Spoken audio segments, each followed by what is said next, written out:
Good morning, my dear brothers and sisters in Christ. I bring greetings in the name of Jesus. యేసు క్రీస్తు ప్రభువారి అత్యున్నతమైన నామంలో ఈ ఉదయకాలంలో మీ అందరికీ శుభాలు ప్రకటిస్తున్నాను. మీరంతా క్షేమంగా ఉన్నారు కదా, మీ కుటుంబం క్షేమంగా ఉన్నారు కదా. యెహోవా తమకు దేవుడుగా గల జనులు ధన్యులు అని బైబిల్ సెలవిచ్చిన రీతిగా ప్రభువుని కలిగి ఉండడం గొప్ప ఆశీర్వాదం, ఆధిక్యత. ఆయన స్తుతించడం, ఆయన ఆరాధించడం మన జీవితాల్లో అత్యున్నతమైన జీవన ప్రమాణాలు. ప్రతిరోజు ఒక వాగ్దానాన్ని పరిశుద్ధ గ్రంథంలోంచి మనందరం కూడా ధ్యానం చేయడం వల్ల దేవుని యొక్క మనస్సు ఎట్టిదో, ఆయన మన పట్ల ఎలాంటి గొప్ప ఉద్దేశాలు కలిగి ఉన్నారో, ఎంత ప్రేమను మన మీద ఆయన సమృద్ధిగా కుమ్మరిస్తున్నారో మనం అర్థం చేసుకోగలుగుతున్నాం. మీలో చాలామంది ప్రతి ఉదయాన్నే లేచి ప్రార్థన చేసుకుని దేవుని వాక్యాన్ని చదివిన తర్వాత ఈ వాగ్దాన సందేశంలో మీరు కూడా పాలిభాగస్తులై దేవుని మాటను విని ఆత్మలో మీరందరూ బలపడుతున్నందుకు, స్థిరపడుతున్నందుకు నేను చాలా ప్రభువుని స్తుతిస్తున్నాను. చాలామంది దేవుని ప్రజలు ఆయా దేశాల నుండి మాకు ప్రతిరోజు ఈమెయిల్స్ పంపిస్తూ లేదా ఫోన్స్ ద్వారా లేదా వాట్సాప్ ద్వారా తమ యొక్క ఆనందాన్ని పంచుకుంటున్నారు. వారందరిని బట్టి దేవునికి మహిమ కలుగును గాక. ఈరోజు వాగ్దానం చదువుకుందాం. కీర్తన గ్రంథం 119వ కీర్తన 76వ చరణాన్ని చదువుకుందాం. Psalm 119 and verse 76. నీ సేవకునికి నీవిచ్చిన మాట చొప్పున నీ కృప నన్ను ఆదరించును గాక. 3 మాటలు ఈ వాగ్దానంలో మనం గమనించాలి. నీ సేవకునికి నీవిచ్చిన మాట చొప్పున నీ కృప ఆదరించును గాక. సేవకునికి దేవుడు మాట ఇచ్చాడట. సేవకుడు అన్న మాటకు ఇంగ్లీష్లో సర్వెంట్ అనే పదం వాడబడింది. సర్వెంట్, ప్రభు సేవ చేసేవాడు, ప్రభు దాసుడు అనే మాట. ప్రియులరా గమనించండి, సేవ అనే ఆ మాటను మనం విన్నప్పుడు కొంతమందిలో సేవ అంటే ఏదో అనుకునే వాళ్ళు చాలామంది ఉంటారు. కానీ ప్రభువుని సేవించడం, 2వ కీర్తనలో మనం చదివితే భయభక్తులు కలిగి ప్రభువుని సేవించుడి అనే మాట అక్కడ ఉంటుంది. అంటే దేవుని సేవించే ప్రక్రియలో ఒక భాగం ఏంటంటే దేవునికి భయభక్తులు కలిగి ఉండడం, ఆయన మాటకు లోబడడం, ఆయన చిత్తానికి మనం సమర్పించుకోవడం. ప్రస్తుత దినాల్లో ప్రపంచంలో చాలామందికి దేవుడు అంటే భక్తి ఉంది, కానీ దేవుడు అంటే భయం లేదు. ఆ కారణాన్ని బట్టే ఇష్టానుసారమైన జీవితాన్ని జీవించే వాళ్ళు ఉన్నారు. ఎవరు నన్ను అడిగేవాళ్ళు, ఎవరు నన్ను ప్రశ్నించేవాళ్ళు, నా ఇష్టానుసారం నేను ఉంటాను. ఆదివారం ఏదో కాసేపు దేవుని మందిరానికి వస్తాను, 2 పాటలు ఏదో పాడుతాను, ఆ తర్వాత దేవునికి ఇవ్వాల్సింది ఏదో కానుకిచ్చి వెళ్ళిపోతాను తప్ప నా ఇష్టం నాదే, నేను అనుకున్నట్టే జరగాలి అని పట్టుబట్టే వాళ్ళు చాలామంది ఉన్నారు. దేవుడు అంటే భక్తి ఉంది, కానీ దేవుడు అంటే భయం లేదు.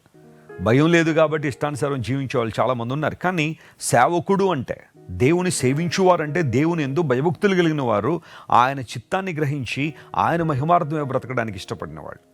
అలాంటి సేవకునికి దేవుడిచ్చిన మాట చొప్పున, మీకు మాట తెలుసా, దేవుడు మనందరికీ మాట ఇస్తున్నాడు, వాగ్దానం ఇస్తున్నాడు. ఆయన మాట ఇచ్చి తప్పిపోయేవాడు కాదు. మహాదేవుడు, మహోన్నతుడైన దేవుడు తన మాటను నెరవేర్చడానికి ఆయన ఎప్పుడు ఇష్టపడేవాడే. నీకు వాగ్దానం ఇచ్చి చాలామంది తప్పిపోయారేమో. నీ భర్తో, నీ భార్యో, నీ పిల్లలో, నీ బంధువులో ఎవరో ఒకరు అనేక సందర్భాల్లో నీకు మాట ఇచ్చారు. కానీ తీరా సమయం వచ్చిన తర్వాత, శ్రమ వచ్చినప్పుడు, కష్టం వచ్చినప్పుడు, ఏదైనా ఇబ్బంది నీవు ఎదుర్కొంటున్నప్పుడు ప్రతి ఒక్కరు కూడా ప్రక్కకు తప్పుకున్నారేమో. కానీ దేవుడు మాట ఇచ్చి తప్పిపోయేవాడు కాదు. బైబిల్ గ్రంథంలో మీరు ఏ చరిత్రనన్నా చదవండి, దేవుడు ఎవరికైనా మాట ఇచ్చాడు అంటే అది తప్పిపోయిన దాఖలాలు ఎక్కడ మనకు కనబడం. ఆయన మాట నెరవేర్చాడు. అబ్రహాముకు దేవుడు వాగ్దానం చేశాడు, నేను నిన్ను ఆశీర్వదిస్తాను, నువ్వు కల్దీ దేశం నుండి బయటకు వచ్చా అన్నాడు.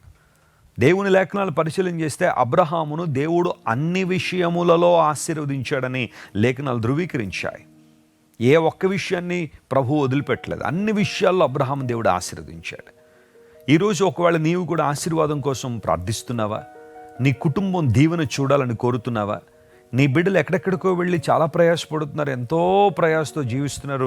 ఇంకా ఎందుకో మా జీవితంలో మేము అనుకున్నట్టుగా ఆశీర్వాదం రావట్లేదనే బాధ నీలో ఉందా? దేవుడు నీతో మాట్లాడుతున్నాడు. నమ్మకంగా ఆయన్ని సేవించు, ఆయన ఆరాధించు.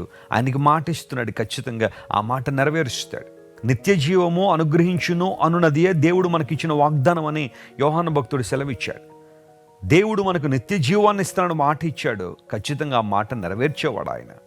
ఎందుకోసం అంటే దేవుడు అనగా నిత్య జీవ ప్రదాత. ఆయన కేవలం భౌతిక సంబంధమైన కోరికలు మాత్రమే నెరవేర్చడానికి దేవుడు కాదు. ఆయన ఆత్మ సంబంధమైన ఆశలు నెరవేర్చడానికి, ఆత్మ సంబంధమైన అనుభవాల చేత మనల్ని నింపడానికి శక్తి సామర్థ్యాలు కలిగిన దేవుడు ఆయన. నిత్య జీవాన్ని వారసత్వంగా మనకివ్వడానికి ఇష్టపడుతున్న దేవుడు. మాట ఇచ్చిన దేవుడు ఆయన. నీ సేవకునికి నువ్వు ఇచ్చిన మాట చొప్పున నీ కృపతో నన్ను ఆదరించు ప్రభువా, నీ కృప నన్ను ఆదరించునుగాక. ఈరోజు ఆదరణ లేకున్నావా, ఓదార్పు లేకున్నావా, ఓటమితో కృంగిపోయి ఉన్నావా, అనుకున్నది ఏదీ జరగటం లేదా, ఎన్నోసార్లు ప్రయత్నం చేసి బహుశా నిన్నటి దినం అంటే ఈరోజు ఉదయకాలం నీ మాట వింటడానికి ఆ ముందు సాయంకాలం కూడా ఏదో ఒక డిసప్పాయింట్మెంట్ నీలో వచ్చిందా? రాత్రి ఏర్పు ఉండినను ఉదయమున సంతోషం కలుగునని ప్రభు మాట్లాడిన రీతిగా దేవుడు నిన్ను తన శక్తితో ఆయన నింపబోతున్నాడు. ఆయన ఈరోజు నువ్వు దేవుని మహిమను చూడబోతున్నావు. ఒకవేళ ఒక బ్యాడ్ మెడికల్ రిపోర్ట్ నువ్వు అందుకుని వణుకుతున్నావేమో, భయపడుతున్నావేమో ఏం జరుగుద్దని ప్రభు నీతో మాట్లాడుతున్నాడు. ఆయనని స్వస్థపరిచే దేవుడు ఆయన. ఓటమితో ఉన్నావా, ఎన్నో ప్రయత్నాలు చేసిన విఫలమైపోయావా, ఇంకొకసారి ప్రయత్నించే దేవుడు నీకు జయాన్ని దయచేయబోతున్నాడు ఆయన. నిరాశ నిస్పృహల మధ్య ఒంటరితనంలో మూలుగుతున్నావా, అందరూ నన్ను వదిలిపెట్టేశారని, చూడు నీ చుట్టూ దేవుని సన్నిధి, ఆయన ప్రభావం ఎంత గొప్పగా ఉందో ఆలోచించాయి. ఇమ్మానుయేలుగా లోకానికి వచ్చిన దేవుడు నీకు తోడై ఉన్న దేవుడు ఆయన. ఆయన నిన్ను విడిచిపెట్టలేదు. మనుషులు నిన్ను విడిచిపెట్టేయడంలో ఆశ్చర్యం ఏముంది? ప్రతిసారి వింటూనే ఉన్నా, లోక సంబంధం మనుషులు ఏదో ఒక రోజు నేను వదిలిపెట్టి వెళ్ళిపోవచ్చు, కానీ దేవుడు నేను విడిచిపెట్టేవాడు కాదు. ఇన్ఫ్యాక్ట్ మనుషులు నేను వదిలిపెట్టినప్పుడే దేవుని సన్నిధి ఇంకా ప్రభావవంతంగా నేను కమ్ముకొని ఉంటుంది. Can you experience that? ఆ దేవుని సన్నిధిలో ఉన్న ప్రభావాన్ని నువ్వు అనుభవించగలవా? పరిశుద్ధాత్మ దేవుడు నీతో మాట్లాడుతున్నాడు ఈ ఉదయకాల సమయంలో. దేవుని కృప నిన్ను ఆదరిస్తుంది. నిజమైన ఆదరణ దేవుడు నీకు ఇస్తున్నాడు. నీ భర్తను కోల్పోయావా? నీ భార్యను కోల్పోయి బాధపడుతున్నావా? మీ అమ్మమ్మనో నానమ్మనో తాతయ్యనో కోల్పోయి ఏడుస్తున్నావా? తోబుట్టువుల్ని పోగొట్టుకున్నావా యాక్సిడెంట్లో? బాధపడకు, ధైర్యం తెచ్చుకో. ఆదరణ ఇచ్చే దేవుడు ఆయన. వారు మారు మనసు రక్షణ పొందిన వారైతే ప్రభుతో ఉన్నారు. ఒక రోజు నువ్వు మరలా వారిని చూస్తావు. దేవుడు నేను ధైర్యపరుస్తున్నాడు. ఈ వాగ్దానాన్ని క్లెయిమ్ చేసుకుని ప్రభువుని స్తుతించండి. దేవుని కృప మిమ్మల్ని అందరినీ ఆదరించాలని మీకోసం నేను ప్రార్థన చేస్తాను. ప్రేమగల తండ్రి, నీ సేవకునికి నీవు ఇచ్చిన మాట చొప్పున నీ కృప ఆదరణ దయచేయునుగాక నీ వాక్యం రాయబడిన ఆ మాటను ఈరోజు మా వినికిడిలోనికి మీరు తీసుకుని వచ్చారు. నీ కృప ఎంత గొప్పది ప్రభా. మాకు కావలసిన ఆదరణ, ధైర్యము, ప్రోత్సాహాన్ని ఇచ్చేది నీ కృప. నీ కృప తప్ప మరొకటి లేదు ప్రభా. ఈరోజు మా ప్రియులు ఎంతమంది అయితే ఓటమిలో, కృంగుదల్లో, నిరాశలో, నిస్పృహలో, ప్రభువా దుఃఖములో, వేదనలో ఉన్నారో వారందరినీ మీరే కనికరించి లేవనెత్తి ధైర్యపరిచి, ఓ దేవా నీ మహిమ కొరకు వాడుకోండి. నీ రాజ్య విస్తరణలో బలమైన సాధనాలుగా ఉపయోగించండి ప్రభువా. మేలులతో వారు నింపండి, తృప్తిపరచండి. వారి కుటుంబాన్ని దీవించండి. ఘనత మహిమ నీకే చెల్లిస్తూ యేసు నామం పేరిట అడిగి వేడుకొనిచున్నాం తండ్రి. Amen, amen. God bless you friends. Have a wonderful day. Christ Worship Centre ఓ బలమైన సంఘ ఉద్యమం. కొన్ని సంవత్సరాల క్రితం కేవలం 2తో ప్రారంభించబడిన పరిచర్య నేడు ప్రపంచవ్యాప్తంగా లక్షలాది మందిని ప్రభావితం చేయుచున్నది. రాజమండ్రి, సికింద్రాబాద్, బెంగళూరు, నెల్లూరు, దుబాయ్, బెహ్రైన్, కరీంనగర్, విశాఖపట్నం, గద్వాల్, కొవ్వూరు, మలకపల్లి, శ్రీలంక, భూటాన్, అడ్డతీగల, పాలమూరు, ఒంగోలు, బళ్ళారి, కోరుకొండ, పోతవరం, నల్లజర్ల, వెంకటరామయ్యగూడెం, మచిలీపట్నం, ఇందిరానగర్లతో పాటు అనేక గ్రామాల్లో క్రైస్ట్ వర్షిప్ సెంటర్ ఆరాధనలు జరుగుచున్నవి. వాక్య సంబంధమైన ఉద్యమంలో, పరిశుద్ధాత్మ సంరక్షణలో కొనసాగాలనుకునే ప్రతి ఒక్కరికి మా ప్రేమపూర్వక ఆహ్వానాన్ని అందిస్తున్నాము.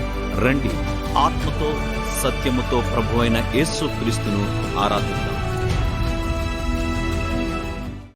మీరు ఇంతవరకు విన్న దైవ సందేశం మరియు దేవుని సేవకులు చేసిన ప్రార్థన మీకు ఆశీర్వాదకరముగా ఉన్నదని విశ్వసించుచున్నాము. ఈ సందేశాన్ని మీ స్నేహితులకు, బంధువులకు షేర్ చేయండి. మీకు ఏదైనా ప్రార్థన అవసరత ఉన్నచో మా ఫోన్ నంబర్లకు కాల్ చేయండి. దేవుడు మిమ్మల్ని ప్రేరేపిస్తే విశ్వాసంతో సాగుచున్న ఈ పరిచర్యను ప్రోత్సహించండి.